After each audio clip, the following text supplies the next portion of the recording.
Sir, नाती जपण्यामध्ये आधीपेक्षा आता पैशाचा जो रोल आहे, तो खूप जास्त महत्त्वाचा झालाय अलीकडच्या काळात असं वाटतं का? अगदीच झालाय. आर्थिक परिस्थिती आता बऱ्यापैकी लोकांची सुधरत चालली आहे. हो, पूर्वी अभाव होता आणि अभावामध्ये एकमेकांची गरज होती. बरोबर. तुम्ही बघा लग्न समारंभ जर असेल तर संध्याकाळी भावकीतली सगळी पोरं यायची. हो, मग ते बुंदी पत्र्यावरती वाळायला घालायची. हो, दुसऱ्या दिवशी लग्न कार्यात वाढायला पण भावकीची पोरं असायची. बरोबर. आता ते सगळंच गेलंय. आता ते सगळं गेलं. आता साधनं मुबलक आहेत. नाही आलं बरोबर, तरी चालतंय. चल रे 2 केटरर्स वाढव, त्याला काम देऊन टाक असं. बरोबर. हा जो साधनांचा प्रभाव आहे ना, तो नात्यांवरती व्हायला लागलाय असं मला वाटतं. आर्थिक परिस्थिती सुधारली. बरं, प्रत्येक ठिकाणी हे लागू होईलच असंही नाहीये. बरोबर. अनेक ठिकाणी म्हणजे कालचं मी एक उदाहरण सांगेल. मी एका एका माझ्या मित्राने एका आयटी कंपनीचं ओपनिंग केलं इथे बरं. पुण्यातच. हो. आणि त्या उद्घाटनासाठी त्यांनी त्यांचे चुलते, त्यांचा मामा, त्यांची मावशी, त्यांना शिकवणारे सर यांना बोलवलं होतं. बरं. बरे, आता हा माणूस आर्थिकदृष्ट्या प्रचंड सक्षम आहे. हो. 10-20 वर्ष परदेशात राहून आता भारतात येऊन त्यांनी स्वतःची आयटी कंपनी. पण त्याला असं वाटलं की अरे, ज्या लोकांनी मला मदत केली आहे, माझ्या चुलत्याला मी बोलवलं पाहिजे, मावशीला बोलवलं पाहिजे, मला 10वी ला शिकवायला सर होते, मी त्यांना बोलवलं पाहिजे. बरोबर. हे सर व्यक्तिपरत्वे ह्या गोष्टी बदलत जातात. माणसाचा स्वभाव हो. आणि या सगळ्या गोष्टींनुसार ह्या सगळ्या प्रक्रिया घडत राहतात. आणि अलीकडच्या काळामध्ये हे उदाहरणं खूप दुर्मिळ झाले. दुर्मिळ आहेत हे उदाहरणं. कमी लोक आहेत की जे या पद्धतीनं अजूनही ती कृतज्ञता ठेवून आहेत. सर, मी जेव्हा नात्यांचा विचार करतो त्यावेळेस माझ्या मनात पुन्हा एक गोष्ट येते.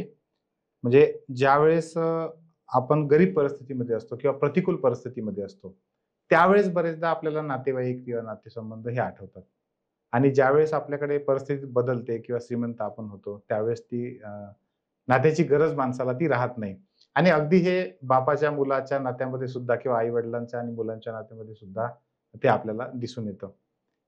जे खास करून फॉरेनला जाणारे विद्यार्थी आहेत बरेचसे किंवा मुलं आहेत की जे आई वडिलांपासून ते दूर जातात आणि नंतर अंत्यविधीला सुद्धा येऊ शकत नाही. आई वडिलांनी असं काय त्यांच्या संगोपनामध्ये केलं पाहिजे की जेणेकरून मुलं, कामासाठी तुम्ही भले जगभर जा, पण ही भावनिक जो बंध आहे तो त्यांचा कायम टिकून राहील. कारण मी अनेक उदाहरणं बघतो, आता पुण्यामध्ये आहे अनेक लोक, तर त्यांच्या मुलांशी काही लोकांचे खूपच घट्ट संबंध आहेत. पण काही लोकांचं असं आहे की अगदी वडील वारले तरी याला त्याला वेळ नाही. आणि त्यावेळेस मन दुखवतं आपलं. म्हणजे मला स्वतःला असा प्रश्न पडतो की हे कशामुळे होत असेल? खरं तर यात आपण बऱ्याचदा मग अशा वेळेस आई वडिलांना दोष दिला जातो की तुम्ही हे संस्कार केले का तुमच्या मुलावर. हो. किंवा मग दुसरी बाजू मुलांना दोष दिला जातो हो. की यांना साधे आईबापही कळाले नाही तर हे काय करणार आहे. हो. मला वाटतं व्यक्तिपरत्वे, आजूबाजूची सामाजिक परिस्थिती यानुसार माणूस घडत असतो. तर सगळी माणसं एकमेकांपेक्षा वेगळी आहेत आणि प्रत्येकाचा स्वभाव हा आजूबाजूच्या परिस्थितीनुसार घडत असतो. बरं.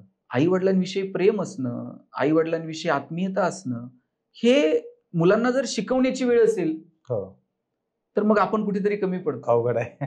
म्हणजे तुम्हाला जगभरात मग मुलांनी जाऊ नये का, परदेशात जाऊ नये का? गेलं पाहिजे.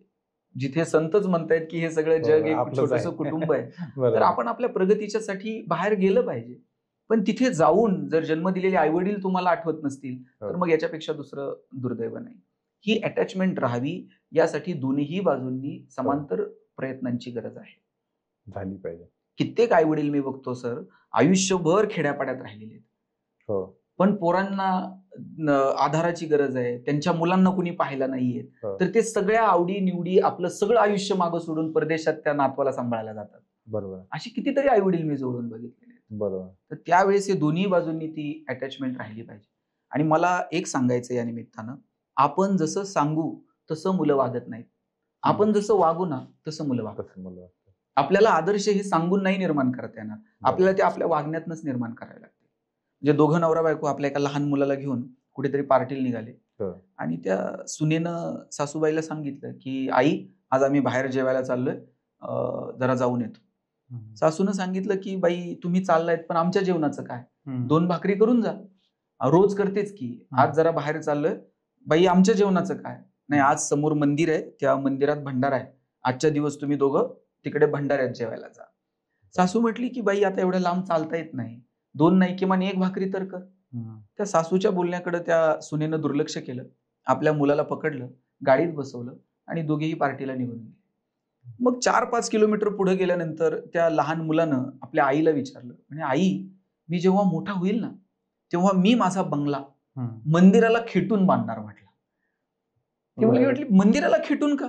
नाही, मी आणि माझी बायको जर कुठे जेवायला गेलो तर तुला लगेच मंदिरात जेवायला जाता आलं पाहिजे, तुला चालायचा त्रास होऊ नये.